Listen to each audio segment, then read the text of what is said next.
Hi hello ನಮಸ್ಕಾರ, welcome back to Sakshi kitchens and logs. ಇದು ಮಂಗಳವಾರದ ಲಾಗ್ ಆಗಿರುತ್ತೆ. ಮಂಗಳವಾರ ಬೆಳಗ್ಗೆ ಇವತ್ತು ಸ್ವಲ್ಪ ಲೇಟಾಗಿಯೇ ಎದ್ದಿದ್ದೀನಿ. ಲೇಟಾಗಿ ಅಂದರೆ ಒಂದು 6:30 ಹಂಗೆ ಎದ್ದಿದ್ದೀನಿ. ಅಂದರೆ ಮಕ್ಕಳಿಗೆ ಎಕ್ಸಾಮ್ ಇವತ್ತು ಲಾಸ್ಟ್ ದಿನ ಆಗಿತ್ತು. ಹಾಗಾಗಿ ಒಂದು ಸ್ವಲ್ಪ ಲೇಟಾಗಿಯೇ ಎದ್ದರಾಯಿತು ಅಂತೇಳಿ ಲೇಟಾಗಿ ಎದ್ದಿದ್ದೀನಿ. ಎದ್ದ ತಕ್ಷಣ ಹೊರಗಡೆ ಎಲ್ಲ ಕಸನೆಲ್ಲ ಗುಡಿಸ್ಕೊಂಡು ಹಾಗೆ ಇವಾಗ ಅಡುಗೆ ಮನೆಗೆ ಬಂದಿದ್ದೀನಿ. ನೈಟೇ ನಾನು ಅಡುಗೆ ಮನೆಯೆಲ್ಲ ಕ್ಲೀನ್ ಮಾಡಿ ಇಟ್ಟಿರ್ತೀನಿ. ಆದ್ರೂ ಬೆಳಗ್ಗೆ ಇನ್ನೊಂದು ಸಾರಿ ಗ್ಯಾಸ್ನ ಒರೆಸ್ಕೊಂಡು ಈ ಥರ ಸಿಲ್ಲಿಂಗ್ನು ಸಹ ನೀರು ಹಾಕ್ಬಿಟ್ಟು ನೀಟಾಗಿ ಒರೆಸ್ಕೊತೀನಿ. ಅಂದರೆ ನೈಟ್ ಎಲ್ಲ ಒರೆಸಿಟ್ಬಿಟ್ಟಿರ್ತೀವಲ್ವ, ಹುಳುಗಳೇನಾದರೂ ಓಡಾಡಿದರೆ ಅಂತೇಳ್ಬಿಟ್ಟು ಈ ಥರ ಒರೆಸ್ಕೊತೀನಿ ಅಷ್ಟೇ. ಇನ್ನು ಅದಾದ ನಂತರ ಹಾಲು ಮೊಸರೆಲ್ಲ ತೊಗೊಂಡು ಬಂದಿದ್ದಾಯಿತು. ಇನ್ನು ಇಲ್ಲಿ ಹಾಲು ಸಹ ಕಾಯ್ಸೋಕ್ಕಿಡಬೇಕು. ಹಾಗೆ ಇವತ್ತು ಏನೂ ಅಡುಗೆ ಇರಲಿಲ್ಲ ಮನೆಯಲ್ಲಿ, ಎಲ್ಲ ಅಡುಗೆನೂ ಸಹ ಮಾಡಬೇಕಾಗಿತ್ತು. ಅಂದರೆ ನಾನು ಹಿಂದಿನ ದಿನ ಯಾವಾಗಲೂ ಸಾಂಬಾರೆಲ್ಲ ಮಾಡಿಟ್ಕೊತೀನಿ ಅಲ್ವಾ, ಇವಾಗ ಹಿಂದಿನ ದಿನ ಏನು ಮಾಡಿಟ್ಕೊತ ಇಲ್ಲ. ಫ್ರೆಶ್ ಆಗಿ ಬೆಳಗ್ಗೆನೇ ಮಾಡಿದ್ರಾಯಿತು ಅಂತ ಅಂದ್ಕೊಂಡು ಇಲ್ಲಿ ಇವತ್ತು ಬೆಳಗ್ಗೆ ಫ್ರೆಶ್ ಆಗಿ ಸೊಪ್ಪು ಹಾಕ್ಬಿಟ್ಟು ಸಾಂಬಾರು ಮಾಡಬೇಕು. ಹಾಗೆ ಚಪಾತಿ ಮಾಡಬೇಕಾಗಿತ್ತು. ಹಾಗೆ ರೈಸು, ಇವಾಗ ಬೇಸಿಗೆ ಇರೋದ್ರಿಂದ ರಾಗಿ ಅಂಬ್ಲಿ ಅದೆಲ್ಲ ಮಾಡೋದು ಇರುತ್ತಲ್ವ, ಆ ಕೆಲಸ ಎಲ್ಲ ಮುಗಿಸ್ಕೋಬೇಕು. ಅದಕ್ಕಿಂತ ಮುಂಚೆ ಇಲ್ಲಿ ಹಾಲನ್ನ ಬಿಸಿ ಮಾಡಿದ್ರಾಯಿತು ಅಂತ ಹಾಲನ್ನು ಸಹ ಬಿಸಿ ಮಾಡ್ತಾಯಿದ್ದೀನಿ. ಹಾಗೆ ಇವತ್ತು ಮಂಗಳವಾರ ಆಗಿರೋದ್ರಿಂದ ನಮ್ಮನೇಲಿ ರೊಟ್ಟಿ ಮಾಡೋ ಹಾಗಿಲ್ಲ, ಚಪಾತಿ ಮಾಡಬೇಕಾಗಿತ್ತು. ನನಗೆ ಚಪಾತಿ ಮಾಡಬೇಕಾದ್ರೆ ಚಪಾತಿಗೆ ಪಲ್ಯ ಏನು ಮಾಡೋದು ಅನ್ನೋದೊಂದೇ ದೊಡ್ಡ ಯೋಚನೆ ಆಗಿಬಿಟ್ಟಿರುತ್ತೆ. ಯಾಕಂದರೆ ನನ್ನ ಹಸ್ಬೆಂಡ್ಗೆ ಚಪಾತಿಗೆ ಅಷ್ಟಾಗಿ ಪಲ್ಯ ಇಷ್ಟ ಆಗೋಲ್ಲ. ಅದರಲ್ಲೂ ಈ ಥರ ಪನ್ನೀರ್ ಗ್ರೇವಿ ಅದೇನಾದರೂ ಮಾಡ್ತೀನಿ ಅಂದರೆ ಅದನ್ನು ಸಹ ತೊಗೊಂಡು ಹೋಗೋದೇ ಇಲ್ಲ ಅವರು. ಹಾಗಾಗಿ ನಾನು ಚಪಾತಿ ಮಾಡಿದಾಗ ಪಲ್ಯ ಮಾಡೋದಕ್ಕೆ ಹೋಗೋಲ್ಲ. ಅವರು ತುಪ್ಪ ಬೆಲ್ಲನ ಹಾಕ್ಕೊಂಡು ತೊಗೊಂಡೋಗ್ಬಿಡ್ತಾರೆ. ಇನ್ನು ನಾವು ತುಪ್ಪ ಹಾಗೆ ಚಟ್ನಿ ಪುಡಿ ಏನಾದ್ರು ಇರುತ್ತಲ್ವ ಮನೇಲಿ, ಅದನ್ನು ನೆಂಚ್ಕೊಂಡು ತಿನ್ಕೊಂಡ್ಬಿಡ್ತೀವಿ. ಹಾಗಾಗಿ ಇನ್ನು ಸೊಪ್ಪು ಸಹ ತೊಗೊಂಡು ಬಂದಿದ್ದೆ, ಪಾಲಕ್ ಸೊಪ್ಪು. ಹಾಗೆ ನಮ್ಮಪ್ಪ ಊರಿಂದ ಬಂದಿದ್ದರು, ಅವ್ರು ಚುಕ್ಕೆ ಸೊಪ್ಪೆಲ್ಲ ತೊಗೊಂಡು ಬಂದಿದ್ದರು. ಅದನ್ನೆಲ್ಲ ಹಾಕಿ ಇವತ್ತು ಸೊಪ್ಪು ಸಾರು ಮಾಡೋಣ ಅಂತೇಳಿ ಸಾಂಬಾರಿಗೂ ಸಹ ಸೊಪ್ಪನ್ನ ಬಿಡಿಸಿ ನೀರಿಗೆ ಹಾಕಿ ತೊಳೆದಿಟ್ಕೊತಾ ಇದ್ದೀನಿ.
ಹಾಗೆ ಇಲ್ಲಿ ಸಾಂಬಾರಿಗೆ ಸೊಪ್ಪೆಲ್ಲ ಕಟ್ ಮಾಡಿ ಬೇಳೆ ಹಾಗೆ ಟೊಮೆಟೊ ಎಲ್ಲ ಹಾಕಿ ಒಂದೇ ಸರಿನೇ ಕೂಗಿಸ್ಕೊಂಡ್ಬಿಡ್ತೀನಿ. ಈ ಥರ ಮಾಡೋದ್ರಿಂದ ಒಗ್ಗರಣೆ ಹಾಕೋದೊಂದು ಇರುತ್ತೆ, ಎಲ್ಲ ಒಂದೇ ಸರಿ ಹಾಕ್ಬಿಟ್ಟು ನಾವು ಸಾಂಬಾರನ್ನ ಮಾಡಿಬಿಟ್ರೆ ಬೇಗನೂ ಸಹ ಆಗುತ್ತೆ ಅಂತ ನಾನು ಯಾವಾಗಲೂ ಬೇಳೆ ಸಾಂಬಾರು ಹಾಗೆ ಸೊಪ್ಪು ಸಾಂಬಾರನ್ನ ಇದೇ ಥರನೇ ಮಾಡೋದು. ಇನ್ನು ಇಲ್ಲಿ ಒಂದು ಸೈಡು ಕುಕ್ಕರ್ಗೆ ಇಟ್ಬಿಟ್ಟು ಗಂಜಿನೂ ಸಹ ಮಾಡ್ಕೋಬೇಕಾಗಿತ್ತಲ್ವ, ಹಾಗಾಗಿ ಇಲ್ಲಿ ಗಂಜಿಗೆ ರೆಡಿ ಮಾಡ್ಕೊತಾ ಇದ್ದೀನಿ. ಇನ್ನು ಗಂಜಿ ಎಲ್ಲ ಮಾಡಾದ ನಂತರ ಚಪಾತಿನೂ ಸಹ ಮಾಡ್ಕೋಬೇಕಾಗಿತ್ತು. ಇವತ್ತೊಂಥರ ಡಬಲ್ ಕೆಲಸನೇ ಆಗೋಯಿತು. ಯಾಕಂದರೆ ನನ್ನ ಮಕ್ಕಳಿಗಿಬ್ರಿಗೂ ಇವತ್ತು ಸ್ನ್ಯಾಕ್ಸ್ ತೊಗೊಂಡು ಬರೋಕ್ಕೇನೋ ಹೇಳಿದ್ರಂತೆ. ಅಂದರೆ ಇವತ್ತು ಸ್ಕೂಲ್ ಲಾಸ್ಟ್ ಡೇ ಅವರಿಗೆ. ಹಾಗಾಗಿ ಮನೇಲಿ ಜ್ಯೂಸು ಹಾಗೆ ಸ್ನ್ಯಾಕ್ಸ್ನ ತೊಗೊಂಡು ಬನ್ನಿ ಅಂತ ಹೇಳಿದ್ರಂತೆ. ಅವರಿಗೆ ಅದನ್ನು ಸಹ ಮಾಡಬೇಕಾಗಿತ್ತು. ನಾನು ನಿನ್ನೆನೇ ಅಂದ್ಕೊಂಡಿದ್ದೆ ಏನಾದರೂ ಸ್ನ್ಯಾಕ್ಸ್ನ ಮನೇಲೇ ಮಾಡೋಣ ಅಂತ ಹೇಳ್ಬಿಟ್ಟು. ಆದರೆ ನನ್ನ ಮಗನಿಗೇನೋ ಗ್ರೀನ್ ಕಲರ್ ಸ್ನ್ಯಾಕ್ಸು ಬಂದಿತ್ತಂತೆ. ಅಂದರೆ ಒಬ್ಬೊಬ್ಬರು ಒಂದೊಂದು ಥರ ಕಲರ್ನ ತೊಗೊಂಡಿದ್ರಂತೆ ಅವರು. ಅದರಲ್ಲಿ ನನ್ನ ಮಗನಿಗೆ ಗ್ರೀನ್ ಕಲರ್ ಸ್ನ್ಯಾಕ್ಸ್ ಬಂದಿತ್ತಂತೆ. ನನಗೆ ಗ್ರೀನ್ ಕಲರಲ್ಲಿ ಯಾವ ಥರ ಸ್ನ್ಯಾಕ್ಸ್ ಮಾಡೋದು ಅಂತ ಒಂಚೂರು ತಲೆಯಲ್ಲಿ ಬರಲೇ ಇಲ್ಲ. ಹಾಗಾಗಿ ಅಂಗಡಿಯಿಂದ ಗ್ರೀನ್ ಕಲರ್ ಚಕ್ಲಿ ಬರುತ್ತಲ್ವ ಅದನ್ನು ತೊಗೊಂಡು ಬರ್ಸಿದ್ದೆ. ಆದರೆ ಅದನ್ನು ಅವ್ನು ತೊಗೊಂಡು ಬಂದಿನೇ ಅವತ್ತೇ ಖಾಲಿ ಮಾಡಿಬಿಟ್ವಿ ಅದನ್ನು. ಅಷ್ಟು ಚೆನ್ನಾಗಿತ್ತು. ಹಾಗಾಗಿ ಇನ್ನು ಮತ್ತೆ ಬೇರೆ ಏನು ಮಾಡೋದು ಬೇಡ ಅಂತ ಹೇಳ್ಬಿಟ್ಟು ಹೊರಗಡೆಯಿಂದನೇ ಕುರ್ಕುರೆ ಪ್ಯಾಕೆಟ್ನ ತರಿಸಿದ್ದಾಯಿತು. ಹಾಗೆ ಮನೆಯಲ್ಲೇ ನಾನೇ ರಾಗಿ ಮಿಲ್ಕ್ ಶೇಕ್ನ ಮಾಡಿದ್ರಾಯಿತು ಅಂತ ಹೇಳಿ ರಾಗಿ ಮಿಲ್ಕ್ ಶೇಕ್ನು ಸಹ ರೆಡಿ ಮಾಡ್ತಾಯಿದ್ದೆ. ಅಂದರೆ ರಾಗಿ ಅಂಬಲಿ ಮಾಡುವಾಗ ಒಂದು ಸ್ವಲ್ಪ ಬೆಲ್ಲನ ಹಾಕಿಬಿಟ್ಟು ಮೊದಲೇ ರಾಗಿ ಅಂಬಲಿ ಮಾಡಿ ಇಟ್ಕೊಂಡ್ಬಿಟ್ರೆ ಆಮೇಲೆ ನಾವು ಅದಕ್ಕೆ ಫ್ರೂಟ್ಸು ಹಾಗೆ ಡ್ರೈ ಫ್ರೂಟ್ಸು ನಿಮಗೆ ಯಾವ್ದು ಏನು ಬೇಕು ನೋಡಿ ಅದನ್ನ ಹಾಕ್ಕೊಂಡು ಇಲ್ಲಿ ನೀವು ಮಿಲ್ಕ್ ಶೇಕ್ನ ಮಾಡ್ಕೋಬೋದು. ಇನ್ನು ಈ ರೆಸಿಪಿನ ನಾನು ಆಲ್ರೆಡಿ ಶೇರ್ ಮಾಡಿರೋದ್ರಿಂದ ಅದನ್ನೇನು ಇಲ್ಲಿ ಶೇರ್ ಮಾಡೋದಕ್ಕೇನು ಹೋಗಲಿಲ್ಲ. ಹಾಗೆ ಇವತ್ತು ನೀರು ಬೇರೆ ಬರ್ತಾಯಿತ್ತು. ನನ್ನ ಮಗ ನೀರು ತರ್ತಾಯಿದ್ದ. ನಮ್ಮದು ಸೆಕೆಂಡ್ ಫ್ಲೋರು, ನಾವು ಗ್ರೌಂಡ್ ಫ್ಲೋರಿಂದ ನೀರು ತರಬೇಕಲ್ವ. ಚಿಕ್ಕ ಬಿಂದಿಗೆ ಇದೆ, ಚಿಕ್ಕ ಬಿಂದಿಗೆಯಿಂದ ನನ್ನ ಮಗ ತರ್ತಾನೆ. ನಾನೇನಾದರೂ ನೀರು ತೊಗೊಂಬರೋಕೆ ಹೋದರೆ ಅಡುಗೆ ಮನೆ ಕೆಲಸ ಎಲ್ಲ ಹಾಗೆ ಕೂತ್ಕೊಂಡ್ಬಿಡುತ್ತೆ. ಹಾಗಾಗಿ ನನ್ನ ಮಗನೇ ತರ್ತಾನೆ ನಮ್ಮ ಮನೆಯಲ್ಲಿ.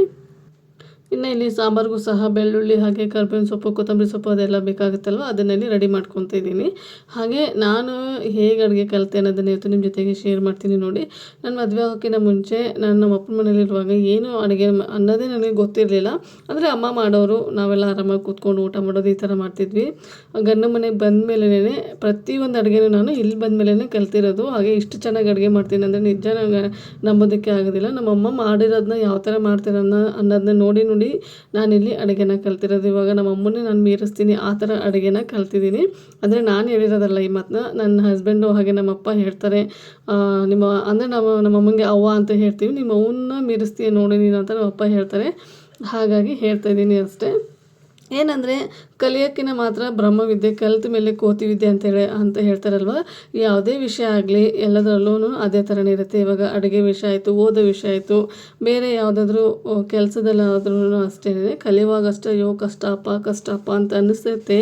ಆದರೆ ಕಲಿತ ಮೇಲೆ ಅಯ್ಯೋ ಆರಾಮಾಗಿ ಮಾಡ್ಬೋದು ಬಿಡು ಅಂತ ಅನಿಸುತ್ತೆ ಅಲ್ವಾ. ನನಗೂ ಅಡುಗೆ ಕೆಲಸ ಅದೇ ಥರನೇ ಅನ್ನಿಸ್ತಾಯಿತ್ತು. ಮೊದಲಿಗೆ ಅಯ್ಯೋ ಅಡುಗೆ ಯಾರಪ್ಪ ಮಾಡಬೇಕು ಅಂತ ಅನ್ನಿಸೋದು. ಏನಾದರೂ ನೈಟ್ ಅಡುಗೆ ಮಾಡಬೇಕು ಅಂದರೆ ನಾನು 6 ಗಂಟೆಗೆಲ್ಲ ಶುರು ಮಾಡ್ಕೊಂಡ್ಬಿಡ್ತಿದ್ದೆ. ಅಂದರೆ ಅವಾಗಲೂ ಅಷ್ಟೇ ಇದೇ ಥರನೇ ಅಡುಗೆ ಮಾಡಬೇಕಾಗಿತ್ತು. ಹಾಗಾಗಿ ನಾನು ರಾತ್ರಿ ಊಟಕ್ಕೆ ಯಾವ ಥರ ಮಾಡ್ತಿದ್ದೆ ಅಂದರೆ ಒಂದು 5 ಗಂಟೆ 6 ಗಂಟೆಗೆಲ್ಲ ಅಡುಗೆನ ಶುರು ಮಾಡ್ಕೊಂಡ್ಬಿಡ್ತಿದ್ದೆ. ಅಂದರೆ ನನಗೆ ಎಲ್ಲ ಅಡುಗೆ ಈಸಿ ಅಂತ ಅನ್ಸೋದು. ಈ ರೊಟ್ಟಿ ಮಾಡಬೇಕಲ್ವ, ರೊಟ್ಟಿ ಮಾಡೋ ಕೆಲಸನೇ ರೊಟ್ಟಿ ಮಾಡಬೇಕಲ್ಲಪ್ಪ ಅಂತ ಅನ್ಸೋದು ನನಗೆ. ರೊಟ್ಟಿ ಅಷ್ಟಾಗಿ ಚೆನ್ನಾಗಿ ಬರ್ತಿರ್ಲಿಲ್ಲ ನನಗೆ ಮೊದಲೆಲ್ಲ. ಇವಾಗ ತುಂಬ ಚೆನ್ನಾಗಿ ಮಾಡ್ತೀನಿ ರೊಟ್ಟಿನ. ಎಲ್ಲ ಕೆಲಸನ ಮುಗಿಸ್ಕೊಂಡು ಲಾಸ್ಟಲ್ಲಿ ರೊಟ್ಟಿ ಮಾಡ್ಕೊಂಡು ಕೂತ್ಕೊಂಡ್ರೆ ನಾನು 9-9:30 ಆದ್ರೂ ರೊಟ್ಟಿ ಕೆಲಸನೇ ಆಗ್ತಾಯಿರಲಿಲ್ಲ. ಅಷ್ಟು ಕಷ್ಟ ಅನ್ಸೋದು ನನಗೆ ರೊಟ್ಟಿ ಮಾಡೋದಕ್ಕೆ. ಯಾರಪ್ಪ ಈ ರೊಟ್ಟಿ ಮಾಡೋದನ್ನ ಕಂಡು ಹಿಡ್ದಿದ್ದಾರೆ ಅನ್ನೋ ಥರ ಅನ್ನಿಸೋದು ನನಗೆ. ಇವಾಗ ಮಾತ್ರ ಬೇಗನೆ ಒಂದು 15 ನಿಮಿಷದಲ್ಲಿ ಆರಾಮಾಗಿ ಒಂದು 10-12 ರೊಟ್ಟಿನ ಮಾಡಿ ತೆಗೆದುಬಿಡ್ತೀನಿ. ಆ ಥರ ಕೆಲಸನ ಇವಾಗ ಫಾಸ್ಟಾಗಿ ಮಾಡ್ಕೊಂಡಿದ್ದೀನಿ. ಇನ್ನು ನೀವೆಲ್ಲ ಯಾವ ಥರ ಅಡುಗೆ ಮಾಡೋದನ್ನು ಕಲ್ತಿದ್ದೀರಾ ಅಂತ ನನಗೆ ಕಾಮೆಂಟ್ ಸೆಕ್ಷನಲ್ಲಿ ಕಾಮೆಂಟ್ ಮಾಡಿ ತಿಳಿಸಿ. ಇನ್ನು ಹಾಗೆ ಒಂದು ಸೈಡು ಸಾಂಬಾರು ಸಹ ಒಗ್ಗರಣೆ ಹಾಕಿದ್ದಾಯಿತು, ಹಾಗೆ ಒಂದು ಸೈಡು ರೈಸಿಗೂ ಸಹ ಇಟ್ಟಿದ್ದಾಯಿತು. ಇನ್ನು ರಾಗಿ ಅಂಬಲಿನೂ ಸಹ ಮಾಡಿದ್ದೆ ಅಲ್ವಾ, ಅದಕ್ಕೆ ಮಜ್ಜಿಗೆನೂ ಸಹ ರೆಡಿ ಮಾಡಿದ್ದಾಯಿತು. ಇವತ್ತು 2 ಥರ ರಾಗಿ ಅಂಬಲಿನ ಮಾಡಿದ್ದೆ. ಇನ್ನು ಹಾಗೆ ಮಧ್ಯಾಹ್ನದ ಊಟಕ್ಕೆ ಏನಾದರೂ ಸೈಡ್ ಡಿಶ್ ಮಾಡೋಣ ಅಂತ ಹೇಳ್ಬಿಟ್ಟು ಅಂದ್ಕೊಂಡಿದ್ದೆ. ಮನೆಯಲ್ಲಿ ಗೆಣಸಿತ್ತು, ಗೆಣಸಿಂದನೇ ಏನಾದರೂ ಮಾಡೋಣ ಅಂತ ಅಂದ್ಕೊಂಡೆ. ಇನ್ನು ಇಲ್ಲಿ ನಾನಿವತ್ತು ಗೆಣಸಿಂದ ತವಾ ಫ್ರೈ ಮಾಡೋಣ ಅಂತ ಅಂದ್ಕೊಂಡು ಗೆಣಸನ್ನ ನೀಟಾಗಿ ನೀರು ಹಾಕಿ ತೊಳೆದುಕೊಂಡು ಇಟ್ಕೊಂಡಿದ್ದೀನಿ. ಇನ್ನು ಮೇಲುಗಡೆ ಸಿಪ್ಪೆನೆಲ್ಲ ಈ ಥರ ತೆಗಿಬೇಕಾಗುತ್ತೆ. ಆದಷ್ಟು ಸ್ವಲ್ಪ ನೀಟಾಗಿಯೇ ತೊಳ್ಕೊಳ್ಳಿ, ಯಾಕಂದರೆ ಮಣ್ಣು ಜಾಸ್ತಿ ಇರುತ್ತೆ ಗೆಣಸಲ್ಲಿ. ಹಾಗಾಗಿ ನಾನಿಲ್ಲಿ 1 ಅವರ್ ನೀರಲ್ಲಿ ನೆನೆಸಿಟ್ಬಿಟ್ಟು ಆಮೇಲೆ ನೀಟಾಗಿ ತೊಳ್ಕೊಂಡಿದ್ದೀನಿ ಗೆಣಸನ್ನ. ಇನ್ನು ಅದಾದ ನಂತರ ಮೇಲುಗಡೆ ಸಿಪ್ಪೆನೆಲ್ಲ ತೆಗಿತಾಯಿದ್ದೀನಿ. ಸಿಪ್ಪೆನೆಲ್ಲ ತೆಗೆದು ಇದನ್ನು ಕಟ್ ಮಾಡ್ಕೋಬೇಕಾಗುತ್ತೆ. ಆದಷ್ಟು ತೆಳುವಾಗಿ ಕಟ್ ಮಾಡ್ಕೊಳ್ಳಿ, ತುಂಬ ಚೆನ್ನಾಗಿರುತ್ತೆ. ನಾನು ನಿಮಗೆ ತೋರಿಸ್ತಿದ್ದೀನಿ ನೋಡಿ ಇಲ್ಲಿ ಯಾವ ಥರ ಕಟ್ ಮಾಡಿದ್ದೀನಿ ಅಂತ. ಈ ಥರ ನಾವು ತೆಳ್ಳಗೆ ಕಟ್ ಮಾಡ್ಕೊಂಡ್ಬಿಟ್ರೆ ಬೇಯೋದಕ್ಕೆ ತುಂಬಾ ಟೈಮ್ ತೊಗೊಳ್ಳೋದಿಲ್ಲ. ಹಾಗೆ ಗೆಣಸೂ ಸಹ ಬೇಗನೆ ಬೆಂದ್ಕೊಂಡ್ಬಿಡುತ್ತೆ. ಹಾಗಾಗಿ ನಾನಿಲ್ಲಿ ಈ ಥರ ತೆಳ್ಳಗನೇ ಕಟ್ ಮಾಡ್ಕೊಂಡಿದ್ದೀನಿ. ಇನ್ನು ಇದಕ್ಕೆ ಮಸಾಲ ಮಾಡ್ಕೋಬೇಕಾಗಿತ್ತು. ಹಾಗಾಗಿ ನಾನಿವತ್ತು ತಟ್ಟೆಯಲ್ಲಿ ಮಸಾಲಾನ ಕಲಿಸ್ತಾ ಇದ್ದೀನಿ ಅದಕ್ಕೆ. ಹಾಗಾಗಿ ಇಲ್ಲಿ 1.5 ಸ್ಪೂನ್ ಆಗೋಷ್ಟು ಅಚ್ಚ ಖಾರದ ಪುಡಿ, ಹಾಗೆ ಅರ್ಧ ಸ್ಪೂನ್ ಆಗೋಷ್ಟು ಜೀರಿಗೆ ಪುಡಿ, ಅರ್ಧ ಸ್ಪೂನ್ ಆಗೋಷ್ಟು ಧನಿಯಾ ಪುಡಿ, ಅರ್ಧ ಸ್ಪೂನ್ ಆಗೋಷ್ಟು ಆಮ್ಚೂರ್ ಪೌಡರ್ನ ಸೇರಿಸ್ಕೊತಾ ಇದ್ದೀನಿ. ಹಾಗೆ ಅರ್ಧ ಸ್ಪೂನ್ ಆಗೋಷ್ಟು ಗರಂ ಮಸಾಲಾನ ಸೇರಿಸ್ಕೊತಾ ಇದ್ದೀನಿ. 1.5 ಸ್ಪೂನ್ ಆಗೋಷ್ಟು ಇದಕ್ಕೆ ಕಡಲೆ ಹಿಟ್ಟನ್ನ ಸೇರಿಸ್ಕೊತಾ ಇದ್ದೀನಿ. ನೀವು ಬೇಕಾದರೆ ಕಾರ್ನ್ಫ್ಲೋರ್ನು ಸಹ ಸೇರಿಸ್ಕೋಬೋದು. ನಾನು ಕಾರ್ನ್ಫ್ಲೋರ್ ಏನು ಹಾಕ್ಕೊತಾ ಇಲ್ಲ, ಬರೀ ಕಡಲೆ ಹಿಟ್ಟನ್ನ ಮಾತ್ರ ಸೇರಿಸ್ಕೊತಾ ಇದ್ದೀನಿ. ಹಾಗೆ ರುಚಿಗೆ ತಕ್ಕಷ್ಟು ಉಪ್ಪನ್ನ ಸೇರಿಸ್ಕೊತಾ ಇದ್ದೀನಿ. 1/4 ಟೀ ಸ್ಪೂನ್ ಆಗೋಷ್ಟು ಅರಿಶಿನ ಪುಡಿ, ಹಾಗೆ 1 ಸ್ಪೂನ್ ಆಗೋಷ್ಟು ಶುಂಠಿ ಬೆಳ್ಳುಳ್ಳಿ ಪೇಸ್ಟ್ನ ಸೇರಿಸ್ಕೊತಾ ಇದ್ದೀನಿ. ಹಾಗೆ 1 ಸ್ಪೂನ್ ಆಗೋಷ್ಟು ಎಣ್ಣೆನ ಸೇರಿಸ್ಕೊತಾ ಇದ್ದೀನಿ. ಮೊದಲಿಗೆ ಹಾಗೇನೆ ಇದನ್ನು ಮಿಕ್ಸ್ ಮಾಡ್ಕೊಳ್ಳೋಣ. ಅಂದರೆ ನಾವು ಗೆಣಸನ್ನ ನೀರಲ್ಲಿ ಹಾಕಿರ್ತೀವಿ ನೋಡಿ, ಅದು ಸಹ ನೀರಿರುತ್ತೆ ಅಂತ ಹೇಳ್ಬಿಟ್ಟು ನಾನು ಮೊದಲಿಗೆ ಹಾಗೇನೆ ಇದನ್ನು ಡ್ರೈ ಆಗಿನೇ ಮಿಕ್ಸ್ ಮಾಡ್ಕೊತಿದ್ದೀನಿ. ಅದಾದ ನಂತರ ಇಲ್ಲಿ ಗೆಣಸನ್ನ ತಟ್ಟೆಗೆ ಹಾಕಿಬಿಟ್ಟು ಒಂದು ಗೆಣಸಿಗೆ ಈ ಮಸಾಲನ ಅಪ್ಲೈ ಮಾಡಿ ನೋಡ್ಕೋಬೇಕಾಗುತ್ತೆ. ಅದು ನೀಟಾಗಿ ಅಪ್ಲೈ ಆಗಲಿಲ್ಲ ಅಂದರೆ ಬೇಕಾದ್ರೆ ಇದಕ್ಕೆ ನಾವು ನೀರನ್ನ ಸೇರಿಸ್ಕೊಂಡು ಇನ್ನೊಂದು ಸರಿ ಮಿಕ್ಸ್ ಮಾಡ್ಕೊಂಡ್ರೆ ಆಗುತ್ತೆ ಅಂತೇಳಿ ಇಲ್ಲಿ ಈ ಥರ ಮಾಡ್ಕೊತಾ ಇದ್ದೀನಿ. ಇನ್ನು ನಾನು ಕಲಿಸ್ಕೊಂಡಿರೋದು ಪೂರ್ತಿಯಾಗಿ ಸ್ವಲ್ಪ ಡ್ರೈ ಅನ್ನಿಸ್ತಾ ಇತ್ತು, ಹಾಗಾಗಿ ಒಂದು ಅರ್ಧ ಗ್ಲಾಸ್ ಆಗೋಷ್ಟು ನೀರನ್ನ ಹಾಕ್ಕೊಂಡು ಇಲ್ಲೊಂದು ಸ್ವಲ್ಪ ಲಿಕ್ವಿಡ್ ಥರ ಮಾಡ್ಕೊಂಡಿದ್ದೀನಿ. ನಾನು ತೊಗೊಂಡಿರೋದು 1/4 kg ಗೆಣಸಾಗಿತ್ತು. ನಾನು ಮಾಡ್ಕೊಂಡಿರೋಂತಹ ಮಸಾಲ ಕರೆಕ್ಟಾಗಿತ್ತು. ಪೂರ್ತಿ ತಿಕ್ಕಾಗಿದ್ದರೆ ಅಷ್ಟಾಗಿ ಚೆನ್ನಾಗಿರಲ್ಲ. ಈ ಥರ ನೀರಾಗಿದ್ದರೆ ಗೆಣಸಿಗೂ ಸಹ ಉಪ್ಪು ಖಾರ ನೀಟಾಗಿ ಇಟ್ಕೊಳ್ಳುತ್ತೆ ಅಂತ ನಾನು ಈ ಥರ ಕಲಿಸ್ಕೊಂಡಿದ್ದೀನಿ. ಇವಾಗ ಗೆಣಸಿಗೆ ಪೂರ್ತಿಯಾಗಿ ಈ ಥರ ಅಪ್ಲೈ ಆಗಬೇಕು. ನಾನು ನಿಮಗೆ ತೋರಿಸ್ತಾ ಇದ್ದೀನಿ ನೋಡಿ, ಈ ಥರ ಅಪ್ಲೈ ಆಗಬೇಕು. ಎಲ್ಲ ಗೆಣಸನ್ನು ಸಹ ಇದೇ ಥರ ನಾವು ನೀಟಾಗಿ ನಾವೇನು ಮಸಾಲ ಮಾಡ್ಕೊಂಡಿದ್ದೀವಲ್ವ ಅದನ್ನು ಈ ಥರ ಅದಕ್ಕೆ ಅಪ್ಲೈ ಮಾಡ್ಕೊಂಡು ಇಟ್ಕೋಬೇಕಾಗತ್ತೆ. ನೀವು ಬೇಕಾದರೆ ಇದನ್ನು ಆವಾಗಲೇ ಮಾಡ್ಕೊಂಡು ಇಟ್ಕೋಬೋದು. ಇಲ್ಲ ನಾವು ಮಧ್ಯಾಹ್ನ ತಿನ್ನೋದಕ್ಕೆ ಮಾಡ್ಕೊತೀವಿ ಅಂದರೆ ನೀವು ಬೆಳಗ್ಗೆನೇ ಒಂದು 10-11 ಗಂಟೆಗೆ ಇದನ್ನು ಮ್ಯಾಗಿನೇಟ್ ಮಾಡಿ ಇಟ್ಬಿಟ್ಟು ನಾವು ಊಟ ಮಾಡೋವಂತಹ ಟೈಮಲ್ಲಿ ಇದನ್ನು ಫ್ರೈ ಮಾಡಿಕೊಂಡ್ರೆ ತುಂಬಾ ಚೆನ್ನಾಗಿರುತ್ತೆ. ನಾನಿಲ್ಲೇ ನನ್ನ ಹಸ್ಬೆಂಡಿಗೆ ಎಷ್ಟು ಬೇಕು ನೋಡಿ ಅಷ್ಟು ಮಾತ್ರ ಮಾಡಿಟ್ಟು ಆಮೇಲೆ ನಾವು ಮಧ್ಯಾಹ್ನಕ್ಕೆ ನಮಗೆ ಬೇಕಾದರೆ ಮಾಡ್ಕೊಂಡ್ರೆ ಆಯಿತು ಅಂತ ಅಂದ್ಕೊಂಡೆ. ಇನ್ನು ಇಲ್ಲಿ ಇದೆಲ್ಲ ಮಾಡೋ ಅಷ್ಟರಲ್ಲಿ ತವಾನು ಸಹ ನಾನು ಬಿಸಿಗಿಟ್ಟಿದ್ದೆ. ನೀವು ನೋಡ್ತಾ ಇರ್ಬೋದು ತವ ಯಾವ ಥರ ಕಾದಿದೆ ಅಂತ ಹೇಳ್ಬಿಟ್ಟು.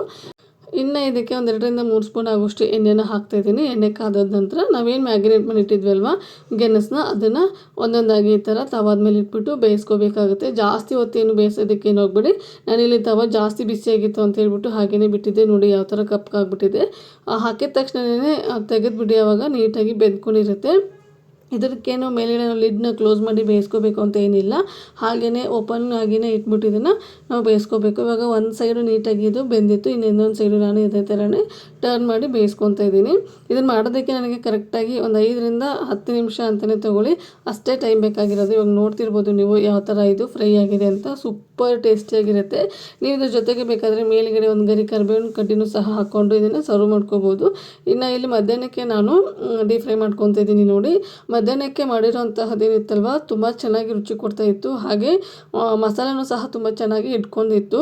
ನೀವು ನೋಡ್ತಾ ಇರ್ಬೋದು, ನಾನು ಇಲ್ಲಿ ಸರ್ವಿಂಗ್ ಪ್ಲೇಟಿಗೂ ಸಹ ಸರ್ವ್ ಮಾಡಿ ತೋರಿಸ್ತಾ ಇದ್ದೀನಿ ಯಾವ ಥರ ಕಾಣ್ತಾ ಇದೆ ಅಂತ ಹೇಳ್ಬಿಟ್ಟು. ತಿನ್ನುವಾಗ ಯಾವ ಥರ ಅನಿಸುತ್ತೆ ಅಂದರೆ ಮೇಲುಗಡೆ ಹುಳಿ ಖಾರವಾಗಿರುತ್ತೆ. ಅದಾದ ನಂತರ ನಮಗೆ ಸ್ವೀಟ್ ಪೊಟ್ಯಾಟೋಲಿರುವಂತಹ ಸ್ವೀಟ್ ಸಿಗ್ತಾ ಇರುತ್ತಲ್ವ, ಒಂಥರ ತುಂಬ ರುಚಿಯಾಗಿರುತ್ತೆ. ಇದನ್ನು ನೀವು ಊಟದ ಜೊತೆಗೆ ಅಲ್ಲದೇ ಸಂಜೆ ಟೈಮಲ್ಲಿ ಟೀ ಕಾಫಿ ಏನಾದರೂ ಕುಡಿತೀವಿ ಅನ್ನೋ ಟೈಮಲ್ಲಿ ಈ ಥರ ಮಾಡ್ಕೊಂಡು ತಿನ್ನಿ, ತುಂಬಾ ರುಚಿಯಾಗಿರುತ್ತೆ. ಇನ್ನು ಹಾಗೆ ಮತ್ತು ನಾನು ನನ್ನ ಹಸ್ಬೆಂಡ್ಗೆ ಸಲಾಡ್ಸ್ನೂ ಸಹ ಕಟ್ ಮಾಡಿ ಕಳಿಸ್ತಾ ಇದ್ದೀನಿ. ಇವಾಗ ಅವ್ರದ್ದು ಒಂಥರ ರೊಟೀನೇ ಆಗಿಬಿಟ್ಟಿದೆ ಇದು ಸಲಾಡ್ನ ತೊಗೊಂಡೋಗೋದು. ಇನ್ನು ಇಲ್ಲಿ ಎಲ್ಲ ಅಡುಗೆನೂ ಸಹ ಮುಗೀತು. ಚಪಾತಿ ಒಂದು ಮಾಡ್ಕೋಬೇಕಾಗಿತ್ತು. ಇಲ್ಲಿ ನನ್ನ ಹಸ್ಬೆಂಡಿಗೆ ಮಾತ್ರ ಮಾಡ್ತಾಯಿದ್ದೀನಿ. ಅಂದರೆ ಮಕ್ಕಳು ಸಹ ಮಧ್ಯಾಹ್ನ ಬಂದುಬಿಡ್ತಾರೆ. ಒಂದೇ ಸರಿ ಮಧ್ಯಾಹ್ನಕ್ಕೆ ನಮಗೆ ಎಷ್ಟು ಬೇಕು ಅಷ್ಟು ಮಾಡ್ಕೊಂಡ್ರಾಯ್ತು ಅಂತ ನನ್ನ ಹಸ್ಬೆಂಡ್ಗೆ ಎಷ್ಟು ಬೇಕು ನೋಡಿ ಅಷ್ಟು ಮಾತ್ರ ಇಲ್ಲಿ ಮಾಡ್ತಾಯಿದ್ದೀನಿ. ಈ ಚಪಾತಿ ಹೆಂಗಂದರೆ ಬಿಸಿಯಾಗಿ ಮಾಡ್ಕೊಂಡು ತಿನ್ನಬೇಕು, ಆವಾಗ ತುಂಬಾ ರುಚಿ ಕೊಡ್ತಾ ಇರುತ್ತೆ. ಹಾಗಾಗಿ ನಮ್ಮನೇಲಿ ನಾನು ಅದೇ ಥರನೇ ಮಾಡೋದು. ಯಾರಾದರೂ ಊಟ ಮಾಡ್ತೀವಿ ಅನ್ನೋ ಟೈಮಲ್ಲಿ ಅವ್ರಿಗೆ ಎಷ್ಟು ಬೇಕು ನೋಡಿ ಕೇಳಿಬಿಟ್ಟು ಚಪಾತಿನ ಮಾಡಿಕೊಡ್ತೀನಿ. ಇನ್ನು ಹಾಗೆ ಇಲ್ಲಿ ಬಾಕ್ಸನ್ನು ಸಹ ರೆಡಿ ಮಾಡಿ ಕಳಿಸ್ತಾ ಇದ್ದೀನಿ. ಇನ್ನು ಇವತ್ತು ಬಾಕ್ಸ್ ಕಟ್ಟೋದೇ ಒಂದು ಡಿಸ್ಕಷನ್ ಮಾಡ್ತಾಯಿದ್ದೀನಿ ನಾನು, ನನ್ನ ಮಗ, ನನ್ನ ಹಸ್ಬೆಂಡು. ನನ್ನ ಹಸ್ಬೆಂಡ್ಗೆ ಕರೆಕ್ಟಾಗಿ ಬಾಕ್ಸಿಗೆ ಕಟ್ಟೋದಾಯಿತು. ಇವತ್ತು ಮಕ್ಕಳಿಗೆ ಸ್ನ್ಯಾಕ್ಸ್ ಕಳಿಸ್ಬೇಕಾಗಿತ್ತಲ್ವ ಸ್ಕೂಲಿಗೆ. ನನ್ನ ಮಗನಿಗೆ ಇವತ್ತು ನಾನೇ ಮನೇಲಿ ಮಿಲ್ಕ್ ಶೇಕ್ ಮಾಡಿ ಕಳಿಸ್ತಾ ಇದ್ದೆ ಅಲ್ವಾ, ಅವನಿಗೆ ಮಿಲ್ಕ್ ಶೇಕು ಅವರಪ್ಪ ಒಂದು ಬಾಟಲ್ ತೊಗೊಂಬಂದಿದ್ದಾರೆ, ಅದರಲ್ಲಿ ಹಾಕಿ ಕಳಿಸು ಅಂತ. ಅವನು ನಾನು ಬೇಡ ಚೆಲ್ಲೋಗುತ್ತೆ ಅದು ಅಂತ ನಾನು ಬೆಳಗ್ಗೆಯಿಂದ ಅದೇ ವಾದ ಮಾಡ್ತಾಯಿದ್ದೆ ನನ್ನ ಜೊತೆಗೆ. ಆದರೆ ನಾನು ಕೇಳಲಿಲ್ಲ ಅಂತೇಳ್ಬಿಟ್ಟು ಅವ್ರ ಅಪ್ಪನಿಗೆ ಹೋಗಿ ಹೇಳಿದಾನೆ, ಅಮ್ಮ ಈ ಥರ ಹಾಕ್ಕೊಡಲ್ವಂತೆ, ನೀವೇ ಬಂದು ಹೇಳಿ ಅಂತ ಹೇಳ್ಬಿಟ್ಟು. ಇದರಲ್ಲೇ ನನ್ನ ಹಸ್ಬೆಂಡು ಸಹ ಬಂದು ಹೇಳ್ತಾಯಿದ್ರು. ನಾನು ನನ್ನ ಹಸ್ಬೆಂಡ್ಗೆ ಅದೇ ಹೇಳ್ತಾಯಿದ್ದೆ, ಚೆಲ್ಲಿದ್ರೆ ಲಂಚ್ ಬಾಗೆಲ್ಲ ಗಲೀಜಾಗಿಬಿಡುತ್ತೆ, ಮತ್ತೆ ಅದನ್ನ ವಾಶ್ ಮಾಡಬೇಕಾಗತ್ತೆ, ಬೇಡ ಅಂತ. ನನ್ನ ಹಸ್ಬೆಂಡು ಆಯಿತು ಕಲಿಸು, ಏನಾಗಲ್ಲ ನಾನು ತೊಳೆದು ಕೊಡ್ತೀನಿ ಅಂತ ಇಲ್ಲಿ ಹೇಳ್ತಾಯಿದ್ರು. ಇನ್ನು ಅವನು ಹೇಳಿರೋ ಹಾಗೆಯೇ ಅವ್ನ ಬಾಟಲಲ್ಲೆಲ್ಲ ಇಲ್ಲಿ ಹಾಕಿ ಕಳಿಸ್ತಾ ಇದ್ದೆ. ಮೊದಲಿಗೆ ಇಲ್ಲಿ ರಾಗಿ ಮಿಲ್ಕ್ ಶೇಕ್ನ ಮಾಡಿ ಇಲ್ಲಿ ಒಂದು ಬಾಕ್ಸಿಗೆ ಹಾಕಿ ಕಳಿಸ್ತಾಯಿದ್ದೀನಿ. ಅವ್ನ ಮುಖದಲ್ಲಿ ಖುಷಿ ನೋಡಬೇಕಾಗಿತ್ತು, ಯಾವ ಥರ ಖುಷಿ ಇತ್ತು ಅಂದರೆ. ಸಾಮಾನ್ಯವಾಗಿ ನಾನು ಅವ್ನ ಮಾತುಗಳನ್ನೆಲ್ಲ ಅಷ್ಟಾಗಿ ತಗೊಳ್ಳೋದಿಲ್ಲ. ಒಂದೊಂದು ಸರಿ ಹೆಂಗಾಗುತ್ತೆ ಅಂದರೆ ಅವ್ರು ಹೇಳಿರೋದಕ್ಕೆಲ್ಲ ನಾವು ಸರಿ ಅಂದ್ಕೊಂಡು ಹೋಗ್ಬಿಟ್ರೆ ಅವ್ರಿಗೆ ತಪ್ಪು ಯಾವುದು ಸರಿ ಯಾವುದು ಅಂತ ಗೊತ್ತೇ ಆಗೋದಿಲ್ಲ. ಹಾಗಾಗಿ ಒಂದು ಸ್ವಲ್ಪ ನಾನು ಅವಾಯ್ಡ್ ಮಾಡ್ತೀನಿ ಅವ್ನ ಮಾತುಗಳನ್ನ. ನಾನು ಕೇಳಲ್ಲ ಅಂತ ಹೇಳ್ಬಿಟ್ಟು ನನ್ನ ಹಸ್ಬೆಂಡ್ ಹತ್ರ ಹೋಗ್ತಾನೆ ನನ್ನ ಮಗ, ಅಷ್ಟೇ ನಮ್ಮ ಮನೇಲಿ. ಇನ್ನು ಇಲ್ಲಿ ಎಲ್ಲ ಮಕ್ಕಳಿಗೂ ಬಾಕ್ಸ್ ಕಟ್ಟಿದ್ದಾಯಿತು, ಹಾಗೆ ನನ್ನ ಹಸ್ಬೆಂಡಿಗೂ ಸಹ ಬಾಕ್ಸ್ ಕಟ್ಟಿದ್ದಾಯಿತು. ಮತ್ತು ನನಗೆ ವೀಡಿಯೋನ ಕಂಟಿನ್ಯೂ ಮಾಡೋದಕ್ಕೆ ಆಗಲಿಲ್ಲ. ಇನ್ನು ಇಲ್ಲಿ ಸಂಜೆ ಮೊಮೋಸ್ನ ಮಾಡ್ತಾಯಿದ್ದೆ, ಅದ್ರದ್ದು ಒಂದು ಸ್ವಲ್ಪ ಕ್ಲಿಪ್ಪಿಂಗ್ಸ್ನ ಆ್ಯಡ್ ಮಾಡಿದ್ದೀನಿ ಅಷ್ಟೇ. ಇದನ್ನು ಇನ್ಸ್ಟಾಗ್ರಾಮಿಗೆ ಶೂಟ್ ಮಾಡ್ಕೊತಾ ಇದ್ದೆ. ನನ್ನ ಊರಿಂದ ನಮ್ಮಪ್ಪ ಹಾಗೆ ನಮ್ಮ ಅಣ್ಣನ ಮಗ ಬಂದಿದ್ರಲ್ವ, ಅವನಿಗೆ ಮೊಮೋಸ್ ತಿನ್ನಬೇಕು ಅಂತ ಅನ್ನಿಸ್ತೈತಂತೆ, ಹಾಗಾಗಿ ಇಲ್ಲಿ ಮಾಡಿಕೊಡ್ತಾ ಇದ್ದೆ. ನಾನು ವೀಡಿಯೋಸ್ ಎಲ್ಲ ನೋಡ್ತಾನೆ ನೋಡಿ ಅವ್ನು ಬಂದ ತಕ್ಷಣನೇ ಕೇಳೋದು ಅದೇನೆ, ನೀನು ಏನೇನು ಮಾಡಿದ್ದೆ ನೋಡು, ನಾನು ಡೈಲಿ ಒಂದೊಂದು ಥರ ರೆಸಿಪಿಗಳನ್ನ ಮಾಡಿ ತಿನ್ನಿಸು ನನಗೆ ಅಂತ ಹೇಳ್ತಾ ಇರ್ತಾನೆ. ಹಾಗಾಗಿ ಇವತ್ತು ಮೊಮೋಸ್ನ ಮಾಡೋಣ ಅಂತೇಳಿ ಮೊಮೋಸ್ನ ಮಾಡ್ಕೊತಾ ಇದ್ದೀನಿ. ಅಂದರೆ ನಮ್ಮ ಅಮ್ಮಂಗೆ ಇದೆಲ್ಲ ಮಾಡೋದಕ್ಕೆ ಬರಲ್ಲ, ನಮ್ಮ ಅಪ್ಪ ಅಮ್ಮನ ಜೊತೆಗೆ ಇರ್ತಾನೆ ಅವನು. ನಮ್ಮ ಅಮ್ಮಂಗೆ ಇದೆಲ್ಲ ಮಾಡೋದಕ್ಕೆ ಬರಲ್ಲ ಅಲ್ವಾ, ಹಾಗಾಗಿ ನಾನೇ ಇಲ್ಲಿ ಮನೆಯಲ್ಲಿ ಮಾಡಿ ತಿನ್ನಿಸ್ತೀನಿ ಅವನಿಗೆ. ಅವನು ಊರಿಂದ ಬರುವಾಗಲೇ ಲಿಸ್ಟ್ ಮಾಡ್ಕೊಂಡು ಬಂದುಬಿಟ್ಟಿರ್ತಾನೆ, ನನಗೆ ಈ ರೆಸಿಪಿಗಳನ್ನ ಮಾಡಿಕೊಡು ಅಂತ ಹೇಳ್ಬಿಟ್ಟು. ಅದರಲ್ಲಿ ಇವತ್ತು ಮೊಮೋಸ್ ಆಗಿತ್ತು, ಹಾಗಾಗಿ ಮೊಮೋಸ್ನ ಮಾಡ್ಕೊಡ್ತಾಯಿದ್ದೀನಿ. ಹಾಗೆ ಇವತ್ತಿನ ಮೊಮೋಸ್ ನೋಡಿ ಯಾವ ಥರ ಇದೆ ಅಂತ ಹೇಳ್ಬಿಟ್ಟು, ಇದನ್ನು ಆಲ್ರೆಡಿ ನಾನು ನನ್ನ ಚಾನಲಲ್ಲಿ ಹಾಕಿರೋದ್ರಿಂದ ಇವತ್ತಿನ ಇದನ್ನ ಶೂಟ್ ಮಾಡೋದಕ್ಕೇನು ಹೋಗಲಿಲ್ಲ. ಹಾಗೆ ಇವತ್ತಿನ ಲಾಗ್ನ ಇಲ್ಲಿಗೆ ಎಂಡ್ ಮಾಡ್ತಾಯಿದ್ದೀನಿ. ನಾನು ಮಾಡಿರುವಂತಹ ಲಾಗು, ನಾನು ಮಾಡಿರುವಂತಹ ರೆಸಿಪಿ ನಿಮಗೇನಾದರೂ ಇಷ್ಟ ಆದರೆ ಪ್ಲೀಸ್ ಲೈಕ್ ಮಾಡಿ, ಶೇರ್ ಮಾಡಿ, ಕಮೆಂಟ್ ಮಾಡಿ. ಹಾಗೆ ಇನ್ನೂ ಯಾರು ನನ್ನ ಚಾನಲ್ನ ಸಬ್ಸ್ಕ್ರೈಬ್ ಮಾಡಿಲ್ಲ ಪ್ಲೀಸ್ ಸಬ್ಸ್ಕ್ರೈಬ್ ಮಾಡ್ಕೊಂಡು ನೋಡಿ. ನಿಮ್ಮ ಫ್ಯಾಮಿಲಿ ಆ್ಯಂಡ್ ಫ್ರೆಂಡ್ಸಿಗೂ ಸಹ ಈ ವಿಡಿಯೋನ ಶೇರ್ ಮಾಡಿ. Thank you.